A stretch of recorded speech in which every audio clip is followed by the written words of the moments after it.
BRS నేత కంచర్ల రామకృష్ణారెడ్డి తన స్థాయిని మరచి సీఎంపై వ్యాఖ్యలు చేశారని ఎమ్మెల్యే ఖమ్మం అనిల్ కుమార్ అన్నారు.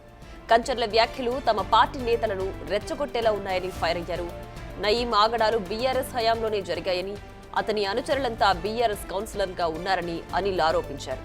వందల ఎకరాలతో మాజీ ఎమ్మెల్యే పైల శేఖర్ రెడ్డి వెంచర్ వేసుకుని అసైన్డ్ ల్యాండ్ కబ్జా పెట్టారంటూ దుయ్యబట్టారు. ధరణి పేరుతో వందల ఎకరాలను కబ్జా చేసిన చరిత్ర బీఆర్ఎస్ పార్టీదని అనిల్ మండిపడ్డారు. మీరైనా మేమైనా ఇది డెమోక్రటిక్ వేలో మాట్లాడాలి, ప్రజాస్వామ్య పద్ధతిలో మాట్లాడాలి. కానీ ఇది తప్పు అని కూడా దీన్ని ఖండిస్తున్నాం, తీవ్ర స్థాయిలో ఖండిస్తున్నాం.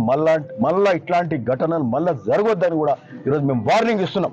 కంచర్ల రామకృష్ణ మీద మేము చెప్తా ఉన్నాం, ఇన్నిసార్లు నువ్వు ఒకసారి కాదు 10 సార్లు అంటే ఈరోజు ఆయన మీద తప్పకుండా కేసు బనాయిస్తాం, దానికి ఆయన మీద యాక్షన్ తీసుకోవాల్సిందే కూడా ఈ సందర్భంగా మేము పోలీస్ మిత్రులను కూడా కోరుతున్నాం.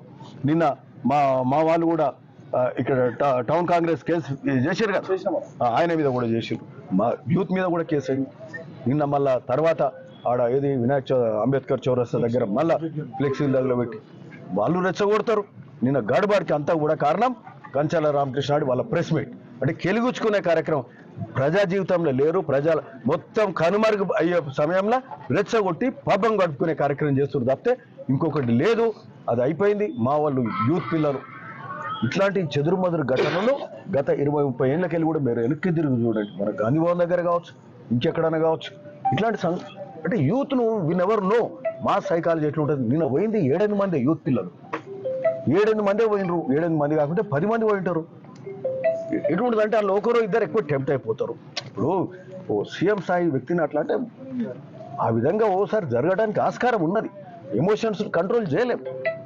మరి ఇక్కడ ప్రజాప్రతినిధి పైల శేఖర్ రెడ్డి ఏమంటుండు, గుండాలంట, గుండాలు లెక్క పడుతున్నా మా యూత్ కాంగ్రెస్ పిల్లలు. నీకు 30-40 మంది పోయిరంట, వాళ్ళు చూస్తే ఎట్లున్నారు, చిన్న పిల్లల యూత్ పిల్లలు 20-25 ఏళ్ళ పిల్లలను పట్టుకొని గుండాలంటున్నాడు. గ్రాడ్యుయేట్ చదువుకున్న యువతను నువ్వు గుర్తుపడతావా? నీ కార్యకర్తనే నువ్వు గుర్తుపట్టవు, వాళ్ళని గుండాలంట. అవును, మా వాళ్ళను గుండాలంటే స్థాయి అంటే అవతల వాళ్ళను డిస్రెస్పెక్ట్ చేయకండి, గుండాలని మాట్లాడితే ఇది తప్పుడు కార్యక్రమాన్ని కూడా చెప్తా ఉన్నాం ఈరోజు మేము కూడా.